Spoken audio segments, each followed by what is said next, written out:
जैसे national conference ने VAT लगाया, पीडीपी ने जीएसटी लगाया, अब इन लोगों ने प्रॉपर्टी टैक्स लगाया। बाकी सिक्योरिटी रिलेटेड जितने लैप्सेस, जितने कांड पुरानी सरकारों ने किए हैं, अब ये भी एक कर लें तो कश्मीरी को कौन सा फर्क पड़ता है। कश्मीरी पे जुल्म होता आ रहा है। सबसे ज्यादा डाकाजनी जो की है वो नेशनल कॉन्फ्रेंस के लीडरों ने की है। तो फिर उनको समझ आ गया कि हमारे भाई हैं अपने। नेशनल कॉन्फ्रेंस और बीजेपी तो एक ही है। बिल्डोजर रुका तो नेशनल कॉन्फ्रेंस को बचाने के लिए। गरीब को बचाना हमारा फर्ज है। सियासी, इखलाकी, इंसानी, दीनी फर्ज हमारा है। मजहबी फर्ज हमारा है कि गरीब को बचाना है। यहां पर शेख मोहम्मद इमरान जैसे नौजवान अगर तर्जुमानी करने निकलेंगे तो गरीब के लिए करने निकलेंगे। गरीब को हमें अमीर बनाना है। इन सरकारों ने गरीब को गरीब रखा और अमीर को अमीर बनाते। प्रॉपर्टी टैक्स मुझे लगता है गवर्नमेंट को पहले तो आमदनी बढ़ाने के जरिए देखने चाहिए थे। ये वही कर रहे हैं जो नेशनल कॉन्फ्रेंस ने वैट लगा के किया या पीडीपी ने जीएसटी लगा के किया। टैक्सेशन की जो मुहिम चली है वो तो नेशनल कॉन्फ्रेंस उसकी इजाद कर चुकी है। उन्होंने 2002 में वैट लगाया, तब सोचा नहीं कि कारोबारियों के साथ क्या होगा। आज बीजेपी ने वही किया।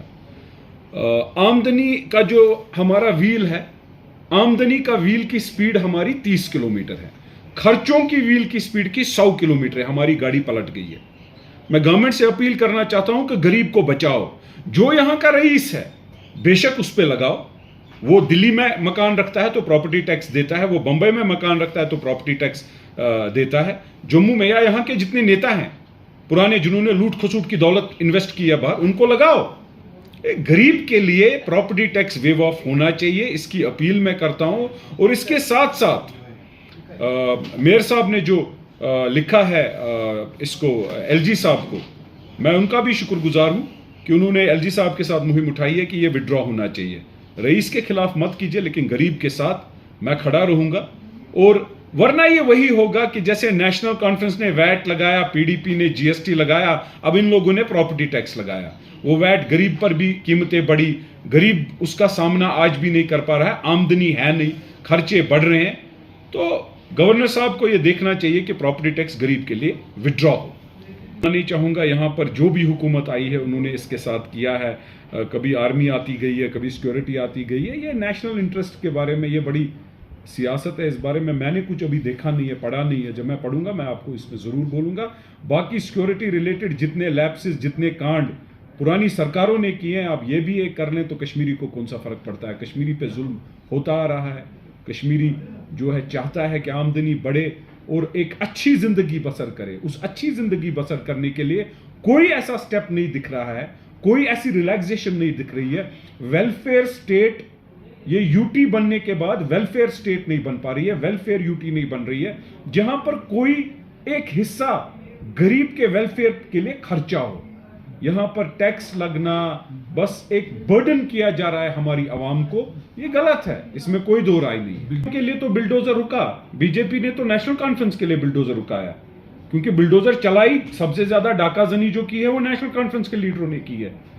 तो फिर उनको समझ आ गया कि हमारे भाई हैं अपने।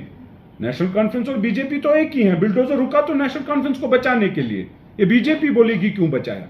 पहले चलाया तो इनको गलती हो गई शायद, क्योंकि रविंदर रैना जी ने दानिश्वर और कदावर तो एडवोकेट हाजी अली मोहम्मद चारलू को बोला, अब उसके अलमारूफ अली मोहम्मद सागर साहब को बोला। अब उसके बाद लगा कि नहीं, वहां लाइन निकल रही है नेशनल कॉन्फ्रेंस लीडरों के लिए, उन्होंने इनको बचाया। भाई सियासी निकर उमर अब्दुल्ला साहब को पहनाई है, शॉर्टकट अब्दुल्ला साहब को बीजेपी ने पहनाई है, तो लिस्ट भी बचाना पड़ा। अब देखो, अब ये छाती पीटेंगे, अब साथ में बीजेपी वाले छाती पीटेंगे। मुझे ये समझ नहीं आ रहा है गवर्नर साहब किनके हैं, किन्होंने उनको डिप्यूट किया है। बीजेपी ने डिप्यूट किया, वो छाती पीट रहे हैं। नेशनल कॉन्फ्रेंस छाती पीट रहे हैं। नेशनल गवर्नमेंट है क्या? फिर हम जैसे लोग जो है ऑपोजिशन देने के काबिल और लायक हैं, हम जैसे लोग हैं ना। मैं लोगों से अपील करता हूं, ये एक्सपोज हो चुके हैं। शाम को ड्राइंग रूम में ये तय करते हैं कौन क्या बोली बोलेगा। बीजेपी ने रुकाया नेशनल कॉन्फ्रेंस को बचाने के लिए ये बिल्डोजर। महबूबा जी उसके बारे में बोलेंगे, मैं क्या बोलूंगा। फारूक साहब को जब महबूबा जी के बारे में पूछा गया कल, आपने देखा उसने क्या बोला। हम क्या बोलेंगे। मैं इज्जत करता हूं उनकी, साबिका चीफ मिनिस्टर रह चुकी हैं, मैं उस बारे में कुछ नहीं कहना चाहूंगा। गरीब को बचाना हमारा फर्ज है। सियासी, इखलाकी, इंसानी, दीनी फर्ज हमारा है। मजहबी फर्ज हमारा है कि गरीब को बचाना है। टैक्सेशन का सिस्टम हमारे इस्लाम में है कि ज़कात, हम ज़कात देंगे, उससे एक वेलफेयर होगा गरीब के लिए। लेकिन टैक्स पे टैक्स, टैक्स पे टैक्स, नेशनल कॉन्फ्रेंस का टैक्स, पीडीपी का टैक्स, बीजेपी का टैक्स, वेलफेयर कहां है। वेलफेयर दिख नहीं रहा है। वेलफेयर सारा इनके बंगले दिल्ली में, इनकी घासचराई की बिल्डिंगें, इनके लूट खसूट। म्युनिसिपैलिटी का वो एक डकैत जिसने जम्मू में खरीदा है मकान नाजायज पैसों का, उस पे वो अब नाजायज पैसों से टैक्स देगा। वेलफेयर कहां है? इन लोगों का एड्रेस नहीं दिखेगा। लोगों के सामने ये एक्सपोज हो गए हैं। यहां पर सरकार होगी तो गरीब के लिए होगी। यहां पर शेख मोहम्मद इमरान जैसे नौजवान अगर तर्जुमानी करने निकलेंगे तो गरीब के लिए करने निकलेंगे। गरीब को हमें अमीर बनाना है। इन सरकारों ने गरीब को गरीब रखा और अमीर को अमीर बनाते गए। लूट खसूट की सरकार, ट्रांसफर और पोस्टिंग की सरकार, चोरी और खोरी की सरकार आज तक थी। हम इंशाअल्लाह आने वाले वक्त में दिखा देंगे तब्दीली, बदलाव और गरीब की बेहतर जिंदगी बसाने की सरकार। इंशाअल्लाह लोग साथ देंगे तो हम दिखा के रहेंगे।